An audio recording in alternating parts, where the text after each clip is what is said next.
hari Pinky, hari Valentine, banyak bunga ya. Ntar mau dikasih bunga katanya. Oke, istri saya nggak suka dikasih bunga, karena dia bilang bunga itu layu. Maunya bunga bang katanya. Dia nggak pernah ngomong gitu. Lama-lama dia bilang, udahlah jangan kasih-kasih bunga. Saya suka kasih bunga karena rupanya saya ini sadar bahwa banyak banget hal-hal yang dilakukan sama papa saya tuh saya lakukan di waktu saya punya keluarga. Salah satunya adalah saya ini orang yang sama anak-anak tuh ya disiplin sama mereka, tapi saya seperti papa saya lah, banyak ketawanya, banyak bercanda-bercandanya lah sama anak saya. Saya menemukan diri saya sangat tegas dengan mereka ketika mereka tidak serius kalau lagi mesbah keluarga. Rupanya itu terjadi sama saya karena papa saya pernah lakukan hal yang sama. Jadi papa saya ini orangnya tidak seperti mama. Mama orangnya sangat-sangat disiplin dan bawel gitu ya. Lebih dominan lah, mama tuh sebenarnya lebih dominan di rumah. Dan papa saya tuh orangnya bercanda-bercanda terus. Satu hari kami disuruh giliran berdoa di mesbah keluarga. Dan saya nggak pernah lupa hari itu giliran adik saya Jesse. Dia berdoa dan dia berdoanya begini. Terima kasih Tuhan, terima kasih. Yang ngerti cuma dia sama Tuhan.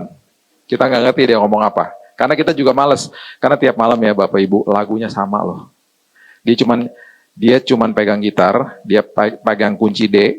Udah gitu dia selalu nyanyi. Bapak terima kasih. Itu aja tiap hari lagunya. Karena dia cuma tahu lagu itu main di kunci D gitu ya.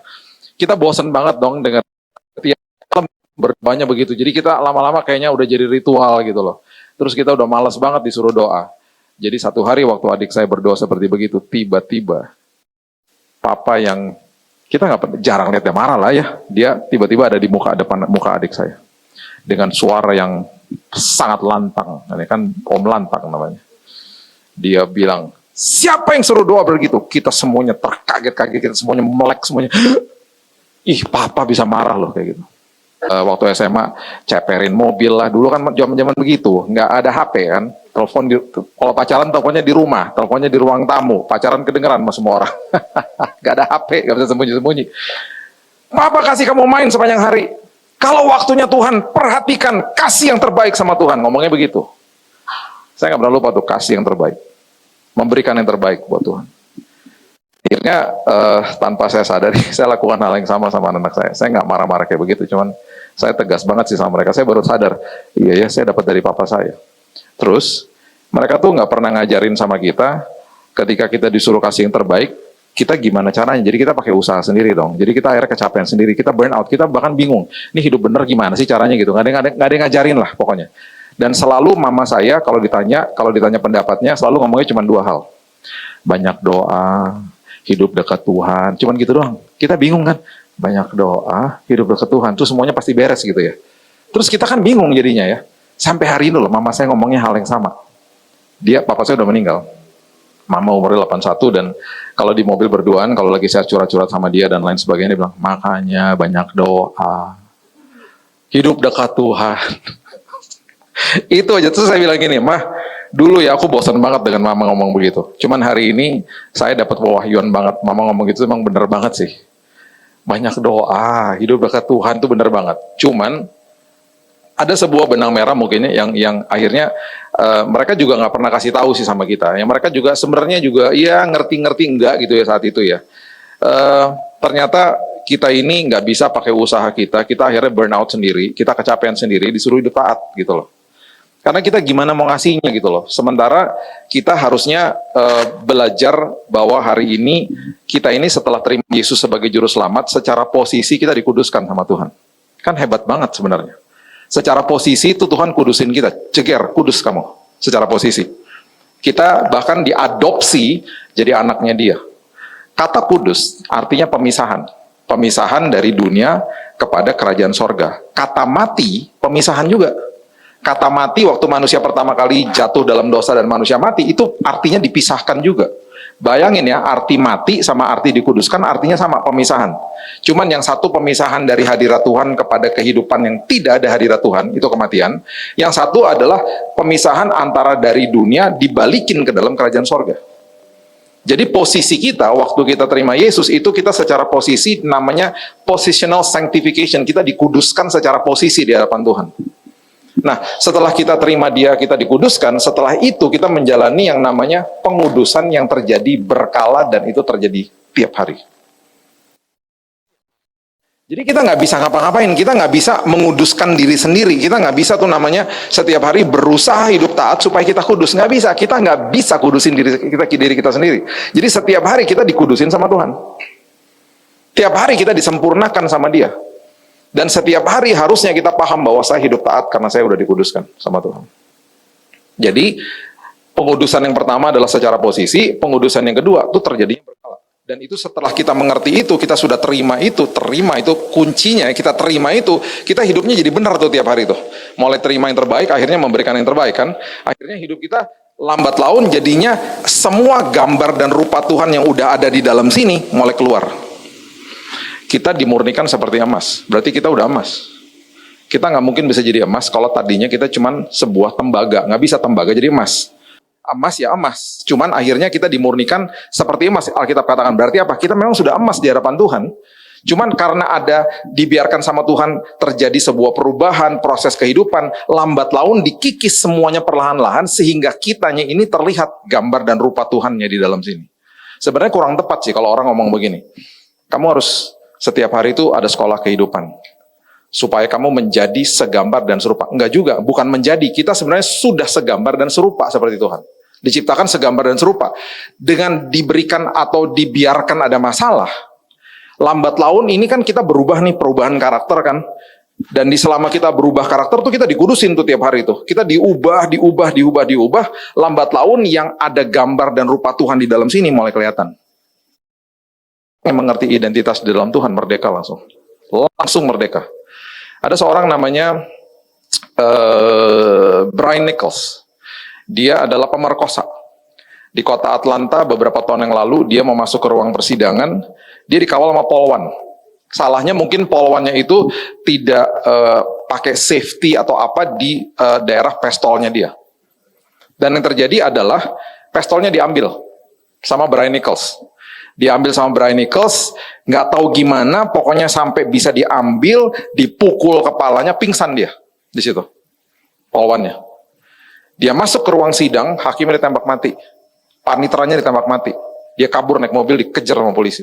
Terjadilah chasing di dalam kota, wah heboh kota Atlanta. Orang-orang disuruh minggir semua, dikasih tahu bahwa ini orang bahaya banget, bisa bunuh orang.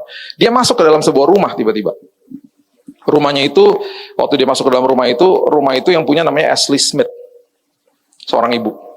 Dan ibu itu disandera hampir 7 jam. Waktu dia disandera, dia tahu lah, polisi kan udah tahu dia di mana, jadi polisi nungguin di luar.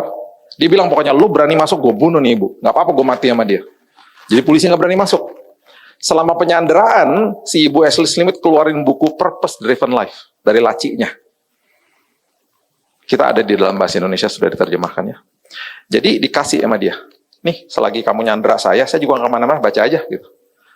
Dibaca bukunya, kalau nggak salah 3 pasal pertama dibaca pelan-pelan, dibaca. Itu semuanya 3 pasal sampai 7 pasal pertama itu tentang identitas manusia. Kenapa kita ada di dalam muka bumi ini? Kenapa diciptakan Tuhan? Buat apa kita ada di sini? Itu dia baca, dia makin paham akhirnya, wow, saya diciptakan sama Tuhan, punya maksud ya ternyata Tuhan. Nggak sampai lama setelah dia habis baca itu, Brian Nichols menyerahkan diri kepada polisi dalam kondisi dia bertobat di rumah itu. Dia terima Yesus di rumah itu. Dia masuk penjara seumur hidup. Tapi dia udah bertobat. Karena dia bilang begini, di situ saya mengerti identitas saya di dalam Yesus. Makanya ya, ironisnya tuh gini hari ini. Kita ini dikasih kado terindah sama Tuhan. Dikasih kasih karunia dahsyat sama Tuhan, kado terindah sama Tuhan. Masalahnya cuma 2. Kita nggak pernah buka kadonya. Itu sebabnya kita nggak pernah tahu. Kita perlu dijelasin akhirnya. Kita nggak pernah tahu. Kita dikasih tahu gini, ayo buka dong kadonya. Nggak pernah kita buka. Dan yang kedua, setelah kita buka, kita terkaget-kaget. Nggak mungkin lah ini buat gua. Nggak mungkin lah, ini terlalu bagus. Nggak mungkin, itu buat dia lah. Itu buat CFI aja, bukan buat gua. Gue sih hidupnya nggak kudus soalnya. Gue hidupnya nggak bener gitu. Dia hidupnya lebih baik. Udah buat dia aja gitu.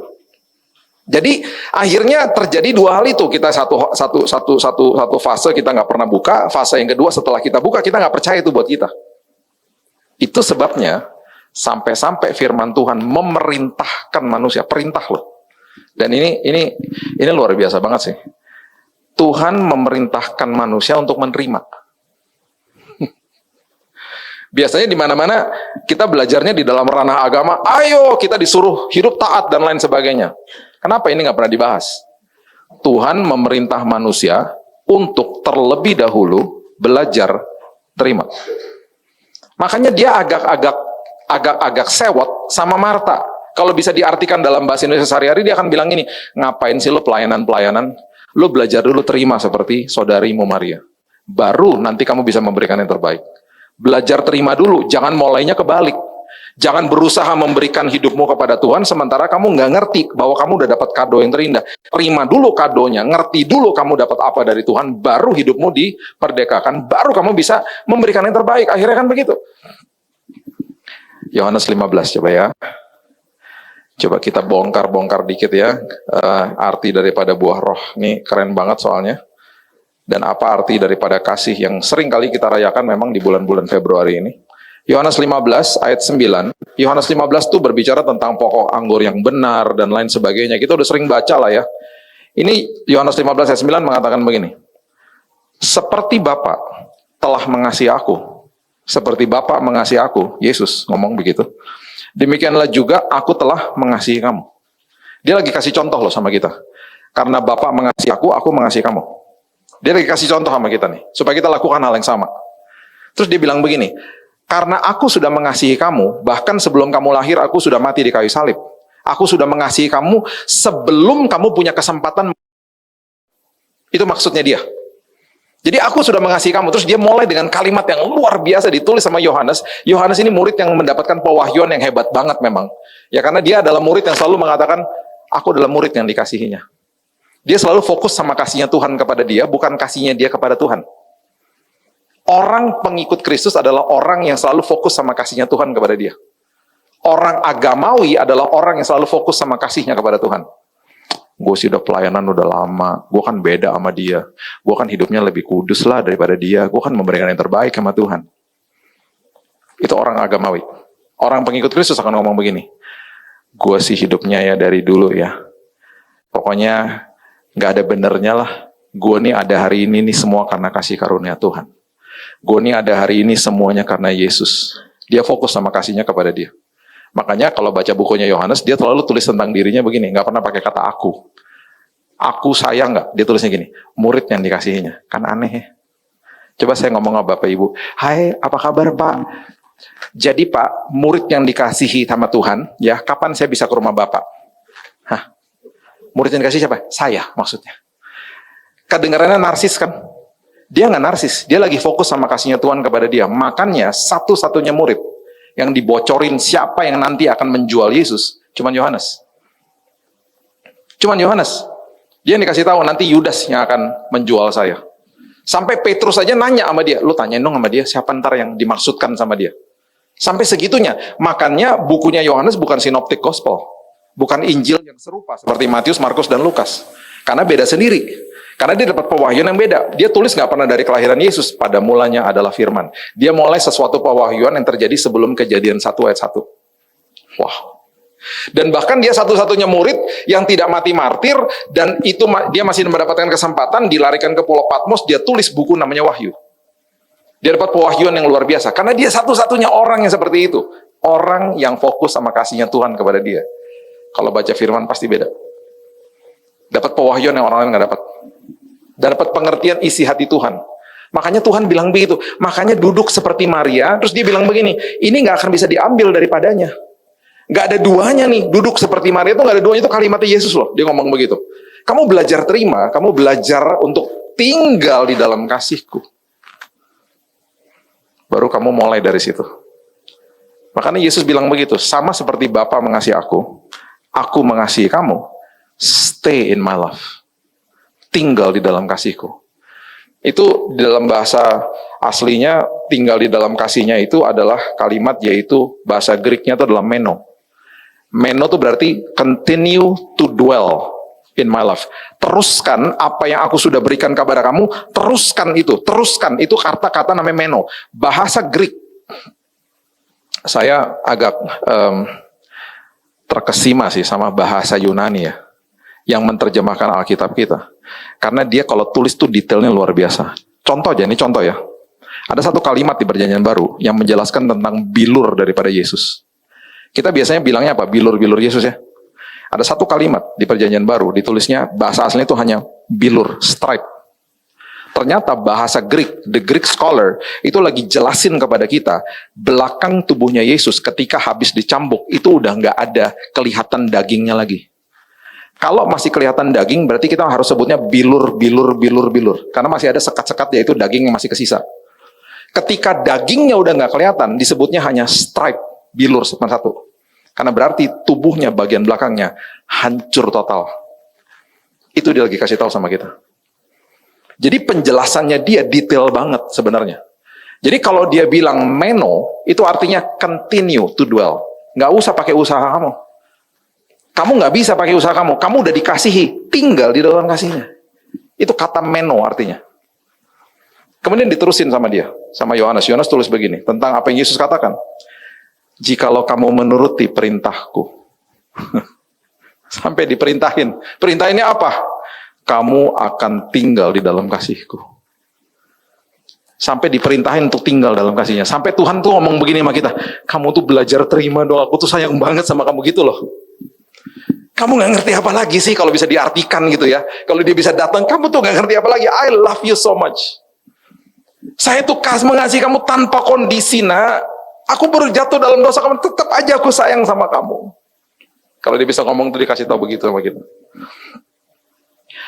Seperti aku, kamu tinggal dalam kasihku, seperti aku menuruti perintah Bapakku dan tinggal di dalam kasihnya. Sama seperti aku menuruti perintah Bapakku, tinggal di dalam kasihnya. Wah, sampai keluar kata perintah di situ. Karena dia tahu manusia susah untuk menerima ini. Manusia dibohongin sama iblis. Manusia dibohongin sama orang-orang agamawi. Bahkan ada khotbah-khotbah yang saya dengar bulan lalu. Bapak Ibu, Tuhan murka sama Los Angeles. Tuhan mengirimkan api dari sorga. Makanya jangan macam-macam sama Tuhan. Sedih saya. Itu ya khotbah-khotbah kayak begitu ya. Yang tidak mengajari jemaat dengan benar. Waktu dia katakan selesai di kayu salib, teleo, tetelestai, komplit, selesai. Apalagi yang kurang dengan kata itu? Waktu dia katakan begitu, kehidupan kekristenan itu mulai dengan kata itu, dimeterai dengan kata cengger, selesai. Dimulai dari situ kehidupan kekristenan. Kita berdoa dari posisi menang, Tuhan tidak murka, tidak marah, tidak menuduh, tidak menghakimi hari ini. Bukti nama saya, nggak ada. Secara teologi aja udah salah ngajar begitu. Terus terjadi apa dong Pak? Katanya kan mereka bejat orang-orang. Betul, mereka bejat, banyak banget orang bejat di dunia ini. Terus sekarang saya mau tanya, yang paling banyak dikasih belas kasihan sama Yesus di Perjanjian Baru siapa? Orang-orang seperti begitu. Dia masuk ke rumahnya Matius. Sampai Matius tuh kalau ada WhatsApp grup, dia undang teman. Sampai di Matius 9 dibilang begitu. Teman-temannya Matius datang semua ke rumah, makan sama Yesus. Pasti Matius kan ngomong apa? Dia pasti kan ngomong di WhatsApp grup. Guys, ini orang keren banget guys. Gila, kita orang berdosa diterima sama dia. Lu datang ke rumah gue, lu harus ketemu sama dia. Datang tuh semuanya. Dia makan sama teman-temannya Matius. Siapa yang mau masuk ke rumahnya Sakius? Yesus lah. Dia ngundang dirinya sendiri. Terus Sakius akhirnya nggak ada yang nyuruh mengembalikan semua uang yang dia peras. Yang mau balikin siapa? Sakius sendiri. Kenapa? Karena terima yang terbaik. Tinggal di dalam kasih. Siapa yang ngalamin Yesus di sebuah sumur di daerah Samaria? Wanita Samaria, suaminya 5. Dia penuh dengan belas kasihan sama orang-orang seperti begitu. Dia paling marah sama orang-orang agamawi. Pertanyaan saya, dia murka sama orang-orang di Los Angeles? Oh tidak. Dia sayang banget sama mereka. Betul, penyertaan Tuhan nggak ada. Karena mereka menolak Tuhan. Betul. Jadi yang ikutan kebakar itu karena ada faktor alam juga, ada bencana. Dan kita perlu mengetahui juga secara alkitabiah, penebusan terjadi buat manusia, bukan buat buminya. Bumi tetap bumi, it's a fallen world. Tetap ada kegelapan di luar sana, kita yang ditebus. Nanti satu hari ada Yerusalem baru, betul semuanya. Berarti tidak akan pernah ada kesempurnaan selama kita hidup. Pasti ada bencana lah. Anak saya tinggal 90 kilo dari pusat api. Itu terjadi di Pacific Palisades, itu daerah orang kaya, sama Pasadena. Pasadena daerah middle class lah. Teman-teman dia banyak yang rumahnya kebakar. Orang Indonesia banyak punya rumah di situ. Dan banyak teman-teman dia yang rumahnya kebakar tuh orang-orang gereja. Segitu jahatnya Tuhan sama mereka. Betul, kota itu bejat. Betul, saya nggak akan pungkiri deh. Pusat pornografi terjadi nggak jauh dari situ. Northridge namanya. Pusat LGBT lahirnya di provinsi California. Mereka menolak Tuhan. Hollywood menolak Yesus. Betul. Tuhan marah sama mereka? Enggak. Tuhan mengasihi mereka. Penyertaan Tuhan nggak ada? Betul. Karena mereka menolak Tuhan. Betul. Itu yang terjadi. Tetapi Tuhan marah, Tuhan murka, Tuhan kirim apinya. Ya, enggak lah. Sedih makanya saya dengar-dengar kayak begitu. Jadi akhirnya jemaat yang dengar bilang apa? Ya ampun, ntar kalau gue buat salah, ntar gue pasti dihukum Tuhan ya. Seperti mereka, kita harus hidup benar ya. Kita berusaha hidup benar, stres kita akhirnya. Kita hari ini hidup taat karena kita sudah dikuduskan. Kita hari ini hidup taat karena kita tinggal di dalam kasih-Nya. Belajar terima baru bisa berikan yang terbaik. Dan ayat 11 mengatakan begini. Semuanya itu, kukatakan kepadamu supaya apa? Sukacitaku ada di dalam kamu dan sukacitamu menjadi. Oke. Sekarang coba lihat Galatia 5 ayat 22. Buah roh toh? Coba lihat. Saya cuma mau buktiin aja bahwa Alkitab kita dahsyatnya luar biasa. Coba lihat urutannya. Galatia 5 ayat 22 sampai 23. Ada buah roh ada berapa? 9. Bukan buah-buah roh ya, buah roh. Jadi kalau ada satu yang nggak ada berarti buahnya rusak. Bukan buah-buah roh, buah roh. Dimulai dengan apa? Tetapi buah roh ialah apa? Pertama, kasih. Yang kedua apa? Wow. Yang ketiga apa? Udah 3 aja dulu, ya. 3 aja dulu. Tadi waktu Tuhan bilang tinggal dalam kasihku, yang terjadi apa? Supaya sukacitaku menjadi penuh. Betul? Kasih membawa kepada sukacita. Kasih itu letaknya di roh. Yang letaknya di dalam jiwa itu namanya jatuh cinta. Siapa pernah jatuh cinta? Yuk, angkat tangan 1, 2, 3. Yuk. Tuhan ampuni yang gak angkat tangan, mereka pembohong-pembohong. Jatuh cinta, itu orang jatuh cinta bisa gak kenal juga bisa jatuh cinta. Dan lihat dari jauh gitu, aduh termehek-mehek gitu, jatuh cinta. Bisa aja gitu. Ya kan bisa, gak kenal juga bisa. Aduh, kayak dulu istri saya lihat saya kan pasti kan gitu. Duh, botak, ganteng banget sih dia. Gue demen yang gelap-gelap begitu deh. Pasti kan gitu dalam pikirannya. Saya ngomong soal dia gak ada di sini. Jatuh cinta itu bisa hilang kapan aja. Coba orang jatuh cinta, udah gitu ntar orangnya nyebelin, hilang jatuh cintanya. Makanya orang menikah dengan jatuh cinta, modalnya jatuh cinta, selamat aja, wassalam deh. Karena satu hari akan hilang jatuh cintanya. Yang namanya butterfly di sini hilang. Yang dibutuhkan apa? Kasih, karena kasih adalah keputusan, bukan perasaan. Letaknya di dalam roh soalnya. Perasaan. Makanya 1 Korintus 13 ayat 4-7 dimulai dengan apa? Kasih itu sabar, murah hati, tidak mementingkan diri sendiri. Itu semuanya keputusan, bukan perasaan. Lawan daripada kasih adalah perasaan. Kasih itu sabar, lawannya tidak sabar, itu perasaan.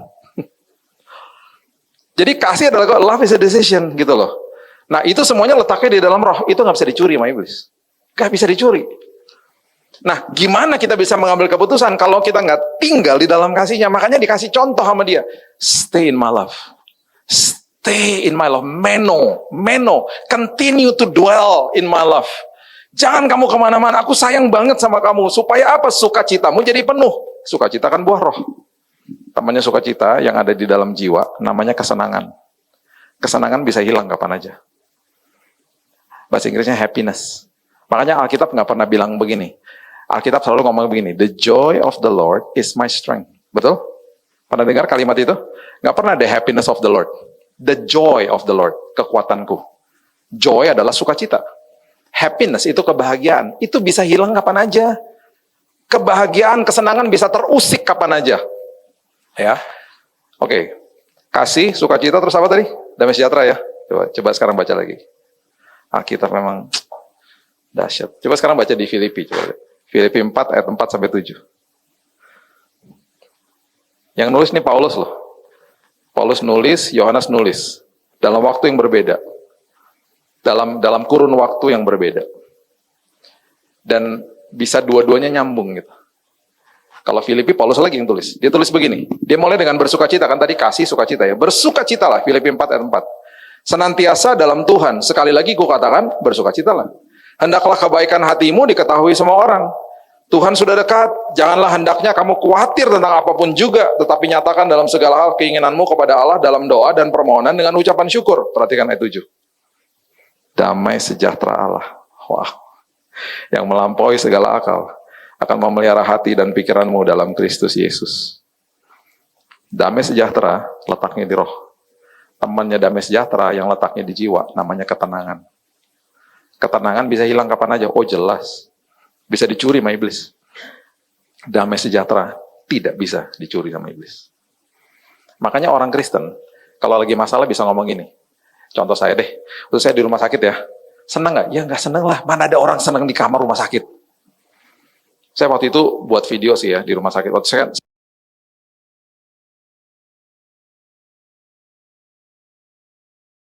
depannya semanggi kan. Saya waktu buat video renungan gitu ya, saya kan selfie begini, belakangnya semanggi. Saya nggak mau kasih tahu orang bahwa itu di rumah sakit. Saya juga nggak mau kasih tahu orang. Saya nggak pengumuman kan waktu saat itu. Jadi ada teman saya ngomong gini, gokil, apartemen lu keren banget tuh katanya gitu. Andai kata lo tahu itu rumah sakit, kamar rumah sakit. Tapi pemandangannya keren banget, semanggi pemandangannya. Tapi rumah sakit. Senang nggak? Ya nggak senang lah. Siapa yang senang di rumah sakit? Tiap hari bunyi gini, nih mesin regulator saya yang nyantol ke sini. Tiap detik sampai waktu saya pulang ke rumah ya, setelah pulang selesai, itu masih sampai mimpi bunyi begituan loh. Nit gitu. Itu sampai ada trauma-trauma lah sampai kayak begitu. Tenang nggak? Enggak. Saya dengar orang mati, saya dengar code blue hampir tiap hari. Code blue itu berarti apa? Orang udah sekarat. Itu biasanya tim dari UGD itu datang resusitasi itu, jeger gitu, mati kadang orang. Terus tiba-tiba nanti dengar ada pas pintu dibuka sama suster, dia lagi masuk ada kayak tempat tidur gitu lagi diderek, udah ditutup semuanya, mati orangnya, lewat gitu. Jenazah lewat, mayat lewat depan kamar saya tuh. Orang menjerit setiap hari. Itu tenang nggak? Ya enggak lah. Tapi teman saya datang ke kamar ngomong gini. Setelah 3 jam ngobrol, 2 jam ngobrol. Bill, lo kok optimis banget ya? Lo kok ada sukacita ya? Kok lo ada damai ya Bill gitu ya? Ingat nggak Mazmur 1 ayat 3 bilang apa? Engkau seperti pohon yang ditanam di tepi aliran air. Aliran sungai, air kehidupan maksudnya. Berbuah pada musimnya. Yang numbuhin buahnya siapa? Tuhan. Kita nggak bisa tumbuhin buahnya. Kuncinya cuma sederhana. Tinggal di dalam kasihnya. Sadar setiap hari bahwa Tuhan tuh sayang banget sama kita. Itu aja. Sesederhana itu, Tuhan akan tumbuhkan buahnya pada musimnya. Makanya kehidupan kita seperti pohon ditanam di tepi aliran air, buahnya nyantol keluar dari dalam. Tuh buah tuh baru mau keluar. Buahnya keluar dari dalam, ya kan? Beda sama pohon Natal, yang buahnya dicantol-cantolin. Setelah selesai diambil. Jadi kita nggak bisa munafikan akhirnya kan? Karena apa? Akhirnya kelihatan buah yang nikmati siapa? Orang lain. Yang nikmati orang lain. Buah yang dicantolin di pohon Natal bisa dinikmati? Nggak bisa lah. Buah yang beneran keluar dinikmati sama orang lain. Sudah gitu dikasih tahu apa? Daunnya tidak akan layu. Apapun yang diperbuat, berhasil. Daunnya nggak akan layu. Daun itu adalah lambang keindahan dari pohon kan. Berarti kalau kita lihat pohon nggak ada daunnya kan jelek ya. Sama seperti manusia nggak ada rambutnya. Kok ketawa sih? Ini ada ayat 1 ya, saya kasih ini bonus nih. Lukas 21 ayat 18, coba lihat. Bapak Ibu aja yang baca, saya nggak mau baca. Saya sedih kalau baca ayat ini. Udah baca nggak? Udah ya. Saya baca sedih soalnya. Saya bilang ini, Tuhan kok ini nggak terjadi sama saya Tuhan. Satu-satunya ayat nggak terjadi sama saya. Udah baca ya? Udah, sedih kan? Sedih ya? Ya udah, oke. Oke, saya tutup sama ini. Ini cuman bukti aja. Kisah Para Rasul 12 ayat 6 sampai ayat yang ke-7. Kisah Rasul 12 ayat 6 sampai 7.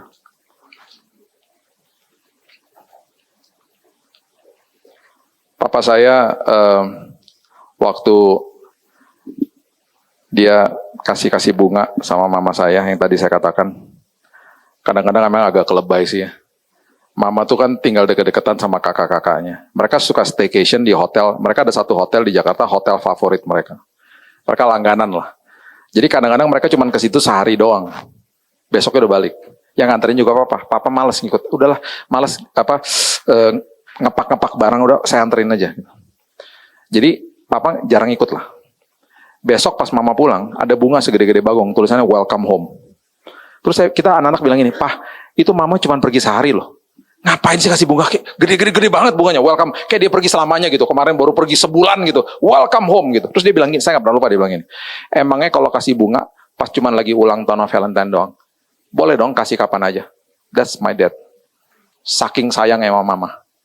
Makanya saya suka kasih dia bunga. Cuman dia gak suka.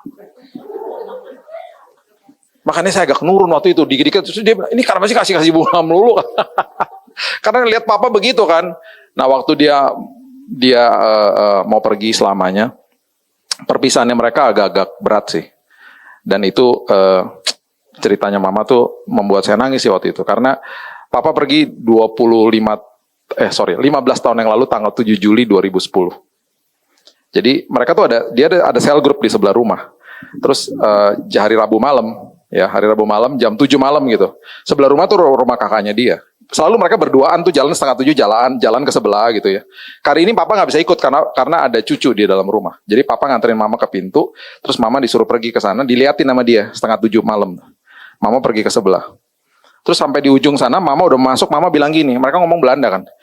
John, ye masuk dong. Papa, nih, ye duluan. Mama gitu, nih, ye duluan, gitu ya terus di depan. Terus saya nanya sama mama, jadi siapa yang ngalah? Akhirnya papa masuk duluan. Rupanya tuh pandangan terakhir. Jadi agak susah mereka pisahnya. Mereka nggak tahu tuh pandangan terakhir. Papa masuk, mama masuk. Setengah 7. Jam 7 ibadah mulai. Dia nggak pergi karena ada cucu sama adik saya di rumah. Dia nonton TV. Jam 7:05. Tuhan panggil dia pulang. Dia lagi nonton TV di depan TV. Dia menundukkan kepalanya dengan sangat lembut. Dia cuman begini kata adik saya. Dia cuman tundukin kepala begini. Adik saya pikir dia tidur.